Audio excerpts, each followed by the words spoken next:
शंकर जी, ये बताइए, जो 1 फरवरी को वित्त मंत्री निर्मला सीतारमण बजट पेश करेंगे लोकसभा में, तो एक युवा होने के नाते और आपका अपना व्यवसाय है, तो इस नाते से मैं जानना चाहूँगी, आप क्या उम्मीद कर रहे हैं कि क्या आपके लिए घोषणा हो? देखिए, सबसे पहले तो मैं निर्मला सीतारमण जी को बधाई देना चाहूँगा कि उनका लगातार ये तीसरा बजट होगा।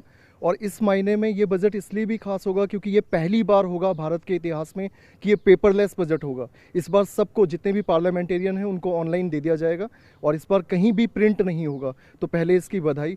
और दूसरी बात, आपने जैसा कि कहा कि मैं युवा भी हूँ और एक छोटा मझोला व्यवसायी भी हूँ, तो एक व्यवसायी होने के नाते मैं चाहूँगा कि जो हमारे टैक्स स्लैब्स हैं, जैसे एटीसी में अभी तक जो मैक्सिमम लिमिट है वो 1.5 लाख की है, तो मैं चाहूँगा क्योंकि कोरोना की वजह से हम लोगों का व्यापार बहुत प्रभावित हुआ है, तो उस 1.5 लाख की लिमिट को 2.5 लाख तक किया जाए। दूसरा, मैं चाहूँगा कि एक युवा होने के नाते मैं सोचता हूँ कि देश की प्रगति शिक्षा पे डिपेंड करती है। और शिक्षा पे अगर हम यूरोपियन कंट्रीज़ को देखें तो उनका जो टोटल बजट होता है उसका वो 10 से 15% रखते हैं, और हमारे यहाँ आज भी अफसोस ये है कि 1 से 1.5% ही रखा जाता है। तो मैं चाहूँगा इस बार उसको बढ़ाया जाए और एटलीस्ट उसको 5% तक लाया जाए।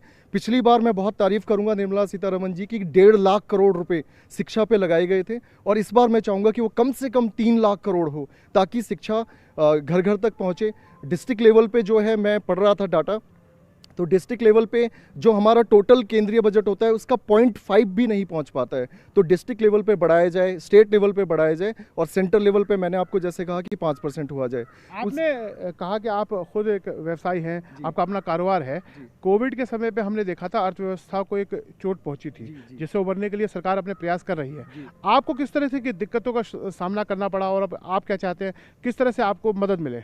जी देखिए, मैं क्योंकि बहुत ही मिडिल एक छोटा व्यापारी हूँ, छोटे व्यवसाय से आता हूँ, तो कोरोना काल में मार्च के बाद से ही और अभी तक मैं कहूँ तो पूरी तरह से प्रभावित रहा हूँ। मेरा खुद का 15 से 20 लाख का नुकसान हो गया है।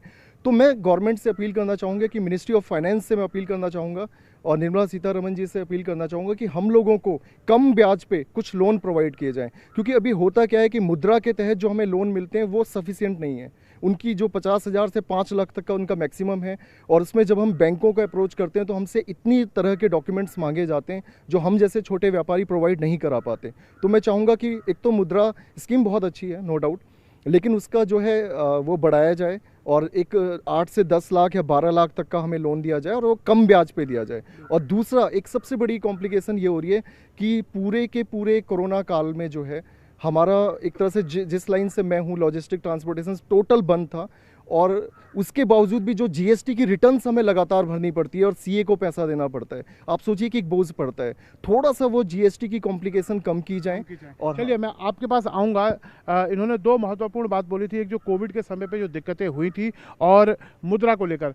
जब मुद्रा योजना की शुरुआत हुई थी तो उसका उद्देश्य ही यही था कि वित्तीय जो छुआछूत है, आम आदमी अपना व्यवसाय खड़ा करना चाहता है, उसमें रेहड़ी पटरी वाले भी हैं, मझोले कारोबारी भी हैं, उनको बैंक से लोन नहीं मिलता था। इसमें कहा गया था कि कम से कम गारंटी पे